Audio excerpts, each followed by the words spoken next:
બોટાદ જિલ્લાના ગઢડા તાલુકાના મેઘોડિયા ગામે ગૌચર ખાલી કરવા બાબતે વારંવાર રજૂઆત કરવા છતાં પણ ગૌચર ખાલી કરવામાં આવ્યું નથી. જ્યારે 2 વર્ષ પહેલાં ટીડીઓની હાજરીમાં માપણી પણ થઈ ચૂકી છે. ત્યારબાદ જે તે સમયે ટીડીઓ દ્વારા નીપજ લેવાનું કીધેલું હોય, નીપજ લીધા બાદ આ ગૌચરની જગ્યા ખાલી કરવાની હોય. ત્યારબાદ છેલ્લા 3 વર્ષથી રજૂઆત કરવા છતાં પણ આજ દિન સુધી હજુ ગૌચરની ખાલી જગ્યા કરવામાં આવી નથી. આજે મેઘોડિયા ગામના સરપંચ તથા માલધારી સમાજ દ્વારા આશરે 200 થી 300 ગાયો સાથે તાલુકા પંચાયતે આવીને મૌખિક રજૂઆત કરી હતી. ત્યારે ટીડીઓ દ્વારા મીડિયા સમક્ષ બાંહેધરી આપતા 10 દિવસની સમય મર્યાદા આપવામાં આવી છે.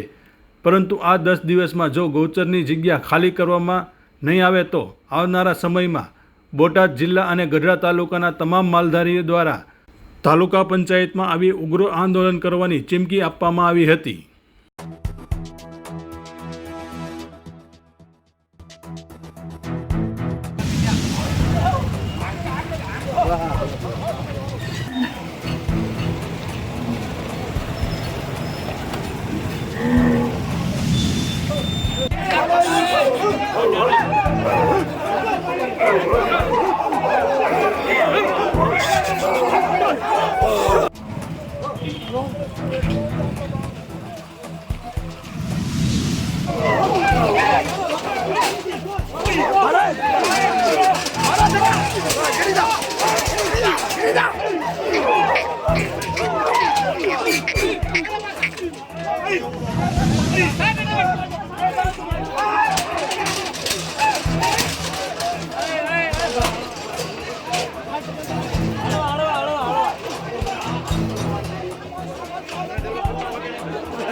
દેવશુભાઈ, આજે તાલુકા પંચાયત કચેરી ખાતે વિરોધ કરવા આવેલા છો. કેવી રીતે વિરોધ કરવાનો છે? કેટલા લોકો?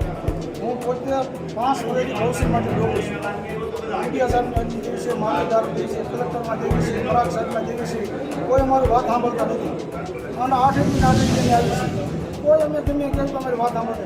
ત્યાંથી અમે આવ્યા કે અમે પોતાની પૈસાના માપણી કરાવી તો હદ નિશાન છૂટા મારી ગયા. અને કોઈ અમને કંઈ જવાબ દેતા કે આમ ઉતાણી આવે ને થોડી આવતા ખમો સિઝન લઈ લેવા દે પછી તમને કોઈ પછી ખાલી સિઝન લેવા. આજે વિરોધ કેવી રીતે કરેલો? આજે કેવી રીતે અહીંયા પહોંચેલા? આજે તો અમે ગાયું ઓલે પહેલાં ત્યાં તો 8 દીધી કીધું હતું કે તમે નહીં કાઢો પહેલાં ગાયું ને પોતે આવ્યું ને માલધારી આવ્યું બધા વિભાગમાં ગયા છે.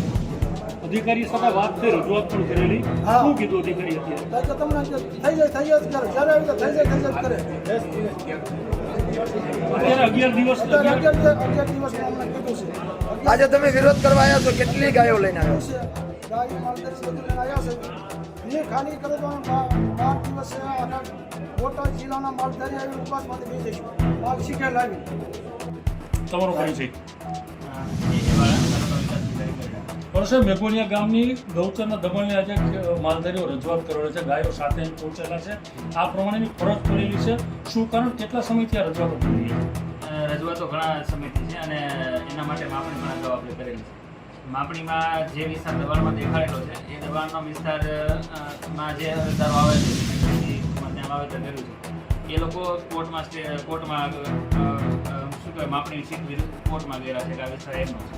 એટલા માટે માપણી સીટ જે તે સમયે ફાઇનલ થઈ હતી એના આધારે ફોટા પણ કદાચ નાખવામાં આવ્યા હતા. એ લોકોની રજૂઆત છે, એ લોકોએ કીધું છે કે નાખવામાં આવ્યા પણ હાલે કાઢી નાખ્યા છે એવું કહે છે. સાહેબ, અંદાજે કેટલા વીઘામાં આ દબાણ છે?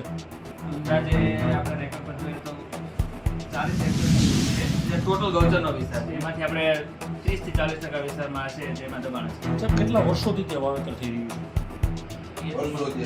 ઘણા વર્ષોથી ચોક્કસ આંકડો તો મારી જોડે. ગૌચરની જગ્યા હોય અને જો ગેરકાયદેસર રીતે કોઈ વ્યક્તિ દબાણ કરી અને તેમાં વાવેતર કરતો હોય તો અરજદારની અરજીની શું રાહ હોય? તંત્ર કેમ એમાં કામગીરી કરીને કામ આ પ્રમાણેનું ગૌચર દબાણ અટકાવી નથી શકતું? ના, આપણે એના માટે તમામને નોટિસ પણ આપી દીધી છે અને પ્રાંત ઓફિસ મારફત જે લેટર આવ્યો હતો એના અનુસંધાને કે જેમાં આ જે ગૌચર જમીન છે એમાં સી સરકાર ટેકનિકલી લખાઈને આવે છે જે ગૌચરની જમીન 314 વિસ્તાર છે પણ એમાં જે સી સરકાર લખાઈને આવે છે એના સુધારા માટે મામલતદાર ઓફિસમાં લખી દીધું છે કે 2 થી 3 દિવસનો સુધારો થઈ આવેથી અરજદારોને આખરી નોટિસ આપણે આપવાના છે એમના માટે 7 દિવસનો સમય છે એટલે ટૂંકમાં 10 દિવસમાં આપણે એમનો કંઈક ચોક્કસ